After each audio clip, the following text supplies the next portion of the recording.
আমি হরুপ্রাপ্ত, আমি এক্সিট প্রাপ্ত, আমার একামার মেয়াদ নেই, বা আমার অটো হরুপ চলে আসছে, বা আমি হজে আসছি যাই নাই, উমরাতে আসছি যাই নাই, জেহারা বিষয়ে আসছি যাই নাই, এই মুহূর্তে যদি আমি দেশে যাই এক্সিটে, সেক্ষেত্রে আমাকে তো অ্যাম্বাসি থেকে এক্সিট নিতে হবে, আউটপাস নিতে হবে।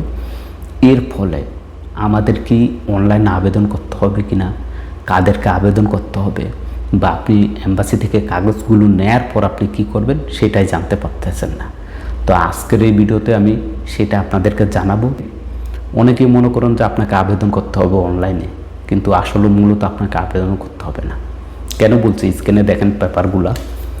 প্রথম 1 নম্বরে আসেন, যাদেরকে অনলাইনে আবেদন করতে হবে সেটা আগে বলে দিন।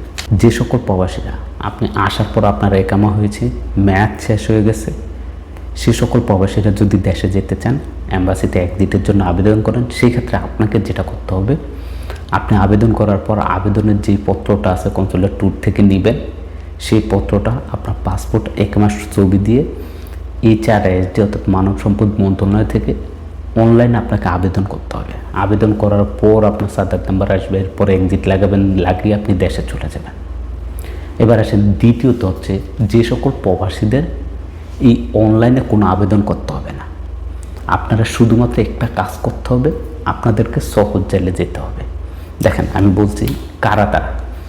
যে সকল প্রবাসীরা আছেন, আপনার আসার পর হুরুপ হয়ে যাবে, একামাত হোক, পাসপোর্ট হোক, বা বর্ডার নাম্বার হোক, কোনো সমস্যা নেই। যত ধরনের হুরুপ হোক, আপনি আসার পর আপনার হুরুপ হয়েছে, বা আসার পর আপনার মালিক আপনাকে এক্সিট দিয়ে দিয়েছে, এক্সিটের মেয়াদ শেষ হয়ে গেছে। তৃতীয়ত হচ্ছে, আপনি হজে আসছেন কিন্তু যান নাই, বা উমরা বিষয়ে আসছেন, আপনার মেয়াদ শেষ হয়ে গেছে, আপনি যান নাই, বা যে সকল প্রবাসীরা তাদের আত্মীয় স্বজনকে জিয়ারা বিষয়ে আনছেন, কিন্তু যেই সময়টা ছিল সেই সময় আপনারা চলে যান নাই, বা অবৈধ প্রবাসী যাদের একামা হয় নাই, আসার পর থেকে অবৈধ, সেই সকল প্রবাসীদের, এই সকল প্রবাসীদেরকে কী করতে হবে, আপনি রিয়াদ এম্বাসি কিংবা জেদ্দা কনসুলেটে যখন আপনি এক্সিটের জন্য আবেদন করবেন, আবেদন করার পর যদি আপনার পাসপোর্ট থাকে, মালুমাত থাকে, তাহলে তো সমস্যা নেই। যদি না থাকে তাহলে এরকম বর্ডার পাসটি নিয়ে নেবেন।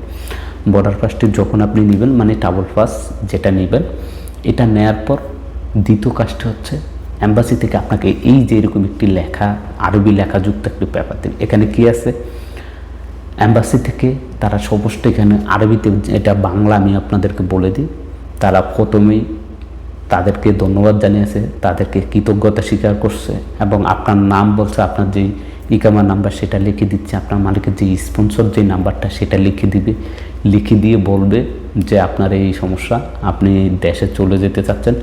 তারা যেতে করে অ্যাম্বাসির পক্ষ থেকে তারা বিনীতভাবে অনুরোধ করছে যে আপনাকে এক্সিট দিয়ে দেওয়ার জন্য। এই ব্যাপারটা জাস্ট এরকমই বাংলা হবে, যেটা তারা আরবিতে করে দেয়, যেখানে শুধুমাত্র প্রত্যেকেরই একবার সেম থাকে, শুধুমাত্র 2টা অপশন ছাড়া। দেখেন এখানে এক হচ্ছে আপনার ইকামা নাম্বারটা হাতে লিখে দেয়, এবং আপনার স্পন্সর আইডিটা হাতে লিখে দেয়, এরপরে তারা সিল মিল যা লাগে সেগুলো লাগিয়ে দেয়। তো এই ব্যাপারটাই আপনাকে দেওয়া হবে। কারা হুরুপ্রাপ্ত, এক্সিটপ্রাপ্ত, অবৈধ, হজে আসছেন, উমরাতে আসছেন, জিয়ারে বেশি আসছেন, আপনারা মেয়াদ থাকা অবস্থা আপনারা জান নাই, তো তাদেরকে যখনই আপনি অ্যাম্বাসি থেকে এই পেপারগুলো নেবেন, এই পেপারগুলো নেওয়ার পর আপনাকে যেটা করতে হবে, এই যে অ্যাম্বাসি থেকে পেপার নিয়েছেন, সেই পেপারটি নিয়ে আপনার পাসপোর্ট এবং একামার ফটোকপি সহকারে একসাথে প্রিন্ট করে এই পেপারগুলো নিয়ে আপনাকে যেটা করতে হবে, আপনি যে এরিয়া আছেন, এখানে আমি বলে রাখি, অনেকে মনে করেন যে আপনার মালিক রিয়াদে আছে, আপনাকে রিয়াদে যেতে হবে, অনেকে আপনার মালিক জেদ্দা আছে, আভা আছে, জিজান আছে, আপনাকে সেখানে যেতে হবে না। আপনি যে এরিয়া আছেন সেই এরিয়া সফর জেলে, বা আরবিতে যেটা বলে তারহিল, আপনাকে সেখানে যেতে হবে, বা সফর জেল, সেখানে গিয়ে আপনি কাগজপত্রগুলো দিবেন, দিয়ে আপনি সেখানে ফিঙ্গার দিবেন আপনার হাতে। ফিঙ্গার দেওয়ার পর সেখান থেকে আপনাকে পেপার দিবে, যেটাকে এক্সিট লাগিয়ে দিবে, জাস্ট এরপর আপনি টিকিট কেটে চলে যাবেন, সেখান থেকে আপনাকে এক্সিট পেপারটা আপনি বলে নিয়ে নেবেন। আশা করি বুঝতে পারছেন। তো যখন আপনি সফর জেলে যাবেন, সফর জেলে আপনি ফিঙ্গার দিবেন, আপনার পেপারটি দিয়ে দিলে আপনি টিকিট কাটবেন, দেশে চলে যাবেন, শেষ। আপনাদেরকে অনলাইনে কোনো ধরনের আবেদন করতে হবে না। আবেদন করবে কারা, সেই সমস্ত প্রবাসীরা যারা আসার পর একামা হয়েছিল, একামার মেয়াদ শেষ হয়ে গেছে, মেয়াদ নেই, শুধুমাত্র তারাই এখন থেকে অনলাইনে আবেদন করবে মানব সম্পদ মন্ত্রণালয়, এরপর তাদের সাদ্দাত নাম্বার আসবে। কিন্তু বাকি যারা আছেন তাদেরকে অনলাইনে আবেদন করতে হবে না। আপনি জাস্ট এম্বাসি থেকে পেপার আনবেন, সরাসরি চলে যাবেন চোপড় জেলায়, বাস। কারো কোনো কথা শোনার দরকার নেই, একবারে ফ্রি, কোনো টাকা পয়সা খরচ নেই। সেখানে যাবেন, ফিঙ্গার দেবেন, এক্সিটের পেপার দিয়ে দিবেন, দিলে আপনি টিকিট কাটবেন, টিকিট কেটে দেশে চলে যাবেন। আশা করি বুঝতে পারছেন এই ভিডিওটা অনেক অনেক গুরুত্বপূর্ণ আমাদের প্রবাসীদের জন্য। গতকালকে যে দেখলাম আমি, গতকালকে তো আমি যাদের কনসুলেটের ট্যুর আসছিল জিজানে, সেখানে ছিলাম, যে অবস্থা দেখলাম ভাই বলার বাইরে। আমি আপনাদেরকে ভিডিও এক সাইড থেকে দিয়েছি, অন্য সাইডে তো আরও বেশি জাম ছিল, কয়েক হাজার প্রবাসী ছিলাম গতকালকে। এই রৌদ্রের মধ্যে কত কষ্ট হয়েছে দেখে আমি নিজেকে কন্ট্রোল করতে পারিনি, বলার ভাষা নাই। যে বাংলাদেশ এম্বাসি বা জেদ্দা কনসুলেটের ট্যুরে প্রবাসীদের যেই হয়রানিটা, এটা কোনো সরকার আজ পর্যন্ত আইসা সমাধান করতে পারে না। আদৌ ভবিষ্যতে প্রবাসীদের এই সমস্যার সমাধান হবে কিনা তা জানি না।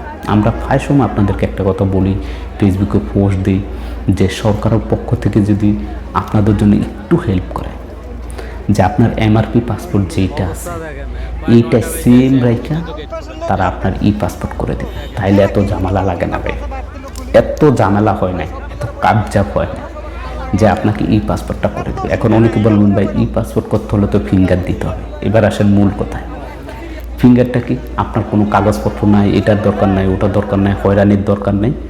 কনসুলেট টিম যখন আসবে আপনার এরিয়ায়, তখন এরা গতকালকে যে মিশিং আনছে প্রায় 7টা কম্পিউটার আনছে, আপনি আরও বাড়িয়ে আনেন, 10টা করে আনেন, 14টা করে আনেন, আনার পর প্রত্যেকটা প্রবাসীর ফিঙ্গার আপনারা সিরিয়াল থেকে একজন করে নিয়ে নেন।